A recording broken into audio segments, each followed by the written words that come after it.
नमस्कार, मैं Meenal. Daily news में आप सभी का स्वागत है। तो चलिए नजर डालते हैं आज के कुछ मुख्य समाचारों पर। उल्लासनगर शहर के लाइफ केयर अस्पताल में मरीजों का इलाज बेहतरीन तरीके से किया जा रहा है और आप अपनी किसी भी बीमारी की इलाज के लिए लाइफ केयर अस्पताल को जरूर भेंट दें। 2024 यह अपना वर्ष है।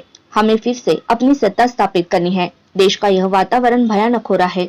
महिलाओं पर अत्याचार बढ़ गए हैं। जिन मंत्रियों ने महिलाओं को टीवी पर गाली गलौज की है, उनसे क्या अपेक्षा करेंगे? वाद निर्माण कर वे विजेता बनते हैं। राज्य में अगर यह चित्र बदलना है तो सबको एक ही पर्याय है, वह है उद्धव बाला साहेब ठाकरे। प्राण जाए पर वचन न जाए, यह उद्धव बाला साहेब इनका धोरण है, जिसे इन गद्दारों को दफना कर अपना सरकार स्थापित करना होगा। ऐसा निर्धार ठाकरे गढ़ के नेता आदित्य ठाकरे इन्होंने व्यक्त किया।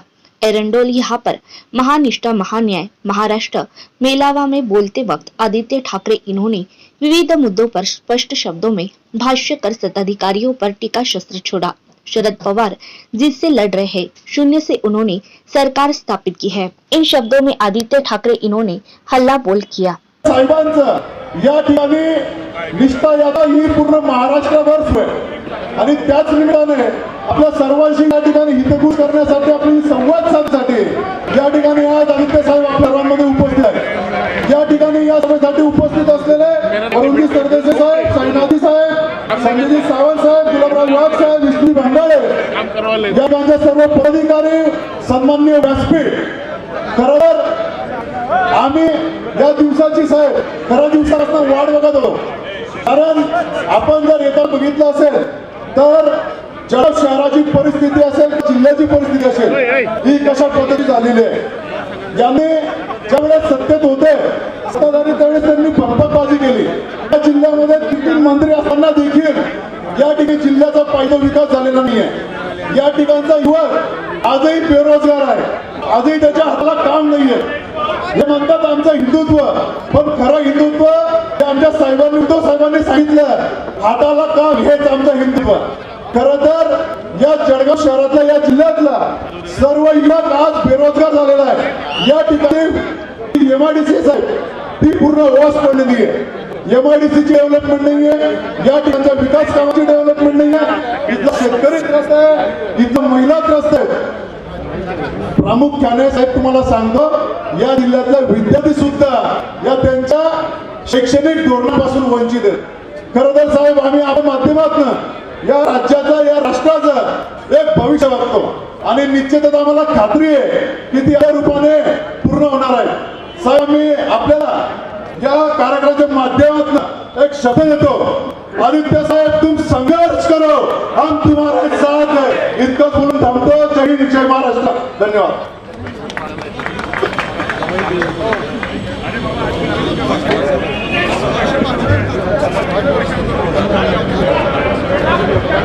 आजच्या ऐतिहासिक सभेला अनेक ऐतिहासिक संदर्भ आहे।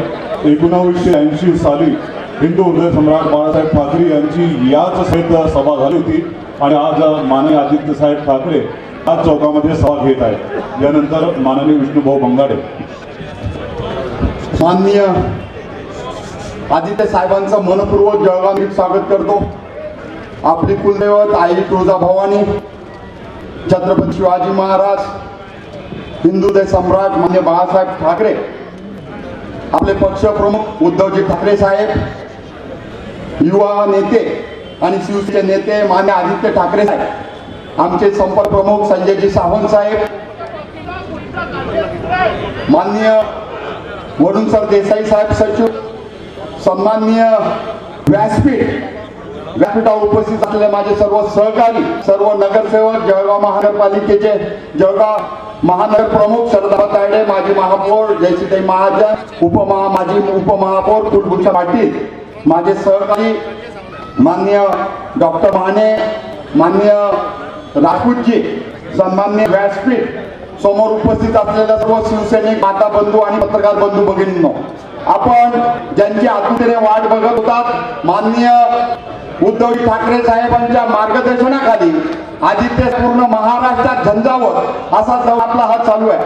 महानिष्ठा महान न्याय अशा माध्यमातून जनतेपर्यंत पोहोचण्याचं काम आजपर्यंत केलं असेल, युवकांपर्यंत पोहोचण्याचं काम केलं असेल माननीय आदित्य ठाकरे साहेबांनी केलेलं आहे. जर शिक्षणाच्या माध्यमातून म्हटलं आपण जर शिक्षण अग्नीचं दूध आहे आणि ते आपण पिल्यावर गुडगुड केल्याशिवाय राहू शकत नाही अशी जी म्हण आहे आणि जर तिला न्याय देण्याचा जर प्रयत्न केला असेल तर आदित्य साहेबांनी कोविड काळामध्ये शैक्षणिक धोरण कसं असेल, इलेक्ट्रॉनिक माध्यमातून असेल, ऑनलाईनच्या माध्यमातून असेल, कशा प्रकारे या माध्यमातून त्यांनी चांगल्या प्रकारे काम केलेलं आहे. तो आज के लिए बस इतना ही. कल फिर मिलेंगे इसी समय इसी चैनल पर. तब तक के लिए मुझे दीजिए इजाज़त. धन्यवाद.